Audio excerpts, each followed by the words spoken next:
अपने किरदार को मौसम से बचाए रखना, लौटकर फूल में वापस खुशबू नहीं आती। साथियों, इसी सुविचार के साथ शुरू करते हैं आपका मनपसंद कार्यक्रम युवा वाणी, जहां मैं हूं आपकी दोस्त ऋतुजा नागर और मेरे साथ हैं महिमादीप पटेल। तो स्वीकार कीजिए हमारा नमस्कार। तो आइए ले चलते हैं आपको कार्यक्रम की अगली श्रृंखला में, जहां आप सुनेंगे माधव चंद्रा जी से वार्ता का विषय है आबचंद की शैल गुफाएं।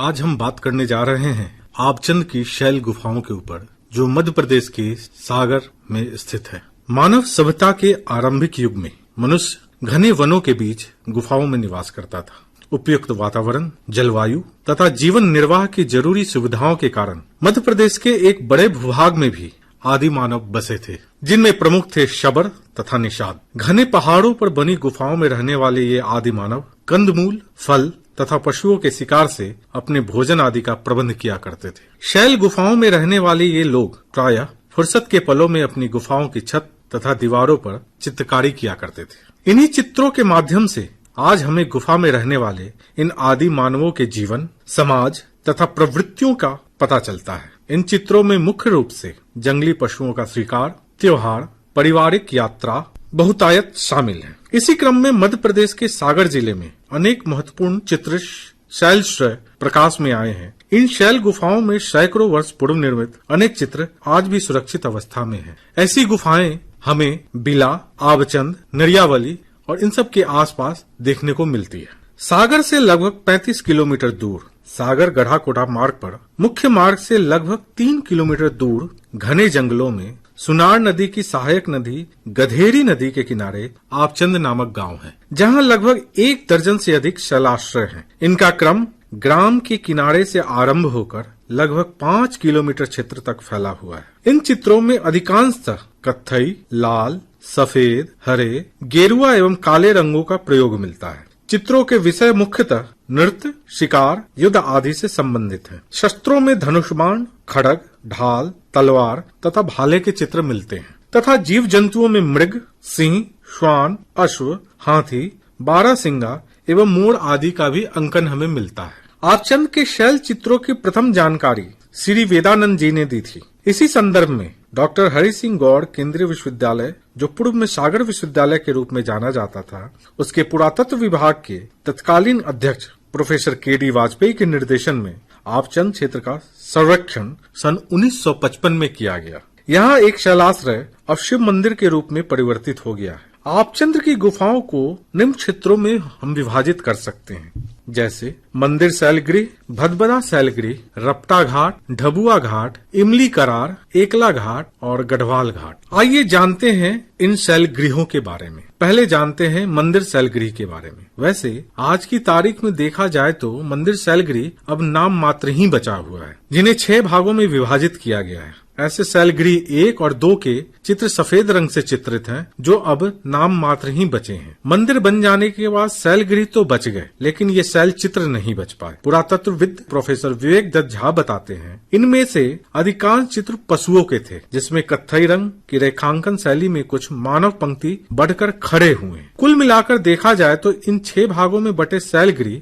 वर्तमान में शैल चित्रकारी नष्ट हो गए हैं। सागर विरासत और विकास के लेखक पी राघवन के मतानुसार इन सब में कुछ न कुछ प्रमुख शैल चित्र थे, लेकिन आज जब हमने देखा तो कोई शैल चित्र नहीं मिली, काली राख के सिवाय। भदभदा शैलगृह, ये शैलगृह भी अब लगभग विलुप्ति के कगार पर हैं। जिन चट्टानों पर ये शैलगृह बने थे, रखरखाव के अभाव में आज नष्ट हो रहे हैं। इस क्षेत्र में मुख्यतः देखे तो ऐसे शैलगृह हैं जिनमें मानव, मृग तथा अन्य जंगली जीव चित्रित हैं। अब आइए बात करते हैं रपटा घाट। रपटा घाट के शैलाश्रय के 2 भाग हैं। पहले भाग में नृत्य मुद्रा में खड़े मानव, घोड़े पर सवार योद्धा, हाथी पर सवार योद्धा, खदग और ढाल पकड़े हुए पैदल चलते योद्धा आदि का वर्णन है। दूसरे समूह में सिंह, धनु, अश्वारोही योद्धा, युद्ध हेतु प्रस्थान के दृश्य अंकित हैं। ढबुआ घाट, ये शैल आश्रय आकार एवं चित्रों की दृष्टि से इस क्षेत्र का सबसे बड़ा है। भीमकाय शिलाओं के गिरने के कारण यह 3 भागों में विभक्त हो गया है। मध्य में गज,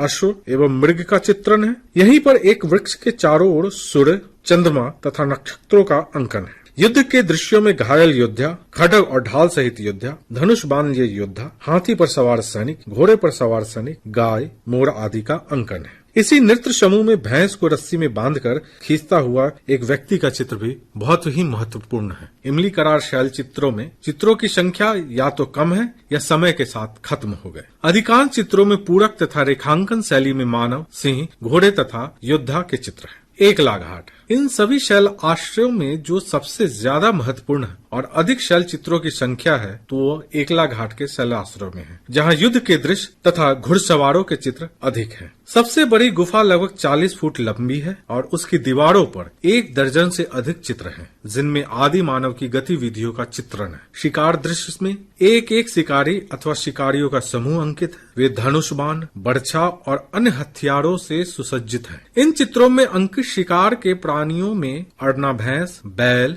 हिरन, कुरंग, शेर और जंगली सुअर आदि हैं। एक गुफा में तो शेरों के बीच भीषण युद्ध का यथार्थ रूप से चित्रण किया गया है। ऐसा प्रतीत होता है कि आदि मानव गीत और नृत्य के साथ अपना मनोरंजन किया करते थे। एक चित्र में 7 मानव आकृतियां एक पंक्ति में हाथ पकड़कर नृत्य करती हुई अंकित की गई हैं। उनके सामने नगाड़ा, डफली और बांसुरी जैसे वाद्य यंत्रों का वादन हो रहा है। इन रंगीन चित्रों में पीले, हरे, काले और सफेद रंगों का उपयोग किया गया है। लाल रंग की विभिन्न आभाएं जैसा गहरा गेरुआ और गुलाबी रंग दर्शाता है। कुछ चित्रों में रंगों का अध्यारोपण या एक के ऊपर एक रंग स्पष्ट दिखाई देते हैं। उनमें स्वास्तिक, वृषभ, त्रियक, जंगली वृक्ष जैसे कुछ प्रतीकात्मक चित्र भी अंकित हैं। आपचंद के शैल चित्रों में पुरा मानव की लोक चित्रकला के दर्शन होते हैं। गढ़वाल घाट, गढ़वाल घाट के अधिकांश चित्रों में लाल तथा गेरुआ रंग का प्रयोग किया गया है। इसमें छत्र सहित अश्वरोही,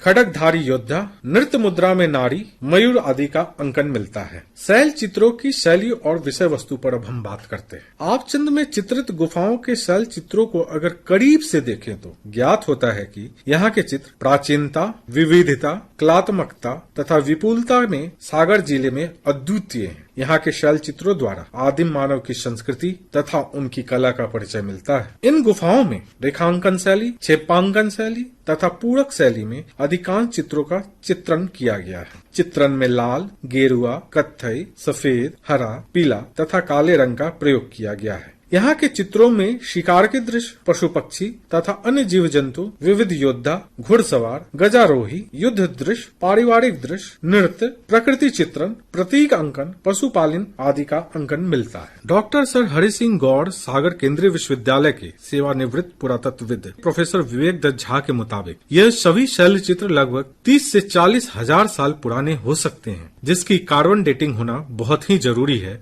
और साथ साथ संरक्षण भी। प्रोफेसर झा बताते हैं कि शैल चित्रों के अध्ययन के लिए आपचंद के शैल चित्र एवं गुफाएं एक महत्वपूर्ण स्थान है। आपचंद के शैल आश्रयों के सबसे प्राचीन चित्र गहरे कत्थई रंग के बने हुए, बाद में लाल तथा सफेद रंगों का संयोजन मिलता है। ये सभी शैल चित्र मध्य प्रस्तर युग से लेकर ऐतिहासिक युग के उत्तर मध्यकाल के बीच के हो सकते हैं। प्रोफेसर झा के अनुमान के आधार पर कहें तो आगे भी जंगल में गधेरी नदी के साथ साथ किनारे होते हुए अन्य गुफाओं की तरफ रुख करे तो हो सकता है कि शैल चित्र और मिले। यहाँ भी भीमबेटका की तरह काले रंग वाले भी शैल चित्र मिल सकते हैं, लेकिन जंगली जानवर और कठिन पथरीले रास्ते होने के कारण शायद पुरातत्वविदों ने आगे जाने की कोशिश नहीं की। अतः खोज के लिए अभी भी आपचंद एक तरीके से देखा जाए तो पूर्ण रूप से अधूरी किताब है। साथ ही साथ उपेक्षा का शिकार भी हो रहा है ये धरोहर। इस पर प्रोफेसर झा चिंता व्यक्त करते हुए बताते हैं कि इस अमूल्य धरोहर को तो बचाकर ही रखना चाहिए। पर्यटन की दृष्टि से भी आपचंद के शैल चित्रों को बुंदेलखंड का अहम पर्यटन स्थल बनाया जा सकता है, किंतु खजुराहो को छोड़कर, भीमबेटका को छोड़कर बुंदेलखंड के बाकी पुरातात्विक स्थान पिछड़े हुए हैं। तो कोशिश यह होनी चाहिए कि वो तमाम सुविधाएं उपलब्ध किए जाए जो आपचंद की शैल गुफाओं के बारे में पूरी जानकारी दें। बुंदेलखंड की इस बिखरी हुई विरासत को को सहेजने की जरूरत है। यहाँ पर